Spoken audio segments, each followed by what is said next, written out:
ఎన్ని చేసిండు బస్సు పెట్టినావు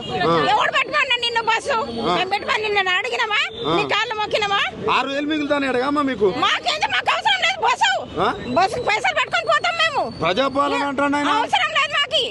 నువ్వు కరెంట్ బిల్ అన్నావు కరెంట్ బిల్ 0 వస్తుంది మళ్ళీ అంతా ఒక్కసారి కట్టమంటే మళ్ళీ చెప్తున్నారు మళ్ళీ అంతా ఒకసారి కట్టమంటున్నారు ఇదే మొగోడే నాయుడు ఎవరు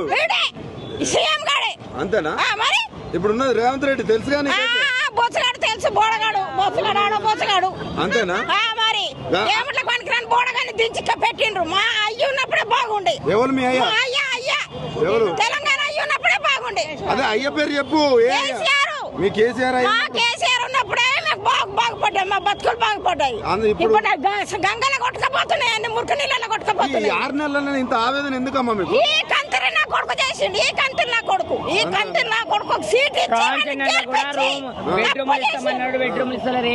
చేసిండ్రు నేను గెలిపించి తప్పు చేసి మా మహిళలే కదా అన్ని ఫ్రీ ఇస్తాను అంటారు ఇస్తున్నాడు బాడకా ఇచ్చాడు ఏ బాడకా ఇస్తున్నాడు రమ్మను ఇస్తున్నాడా ఎవడిస్తున్నాడు గ్యాస్ ఫ్రీగా వస్తలేదా 500కు రమ్మని ఇక్కడ ఏ బాడకా గ్యాస్ ఇచ్చిన బాడకా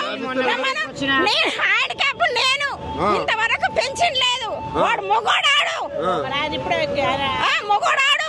రమ్మను డైరెక్ట్ సీఎం చెప్పాలంటే ఏం చెప్తావు రమ్మను మా ఇండ్ల కాడికి రమ్మను అన్ని ప్రూఫ్లు ఇచ్చినాం కదా మొన్న నువ్వు ఇచ్చే ఫామ్లు అన్ని ఫిల్అప్ చేసి ఇచ్చినాం కదా మా ఇంటికి ఆధార్ కార్డులు సహా నీకు ధైర్యం ఉంటే మా ఇండ్ల కాడికి వచ్చాడు ఆధార్ కార్డు తీసుకొని వచ్చాడు మేము చెప్తాం సమాధానం అంతేనా రమ్మను పిల్లలు రోడ్ల మీద చూస్తే ఎట్లా అనిపిస్తుంది సిగ్గు అనిపిస్తలేదా సిగ్గు చీరాలు ఏం లేవా ఇంకా ఇంత పొడుగున బాల కట్టే పొడుగున ఇట్లా అనుకుంటే పోతాడు గోలిగాడు పలికిరాని గోలిగాడు సీఎం అట్టగానే తిడుతున్నావు మరి పీకి కాటలు కట్టుకోమని ఊరోళ్ళ అందరి